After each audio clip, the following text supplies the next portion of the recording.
نبی پاک صلی اللہ تعالی علیہ وسلم فرماتے سوموار اور جمعرات والے دن لوگوں کے اعمال اللہ کی بارگاہ میں پیش کیے جاتے ہیں۔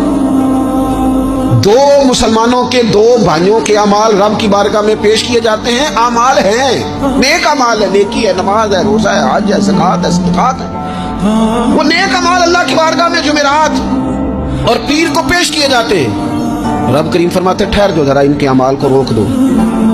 یا اللہ کیوں؟ فرمایا اس لیے کہ ان کے آپس میں نا دلوں میں نفرت ہے، گھٹن ہے، عداوت ہے، ان کو ذرا مہلت دو، یہ پہلے صلح کر لیں پھر ان کے اعمال بھی قبول کر لیں۔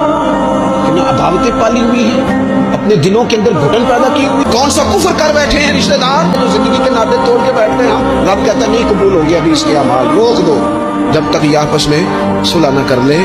اور میں اس لیے کہ ان کے آپس میں نا دلوں میں نفرت ہے، گھٹن ہے، عداوت ہے، ان کو ذرا مہلت دو۔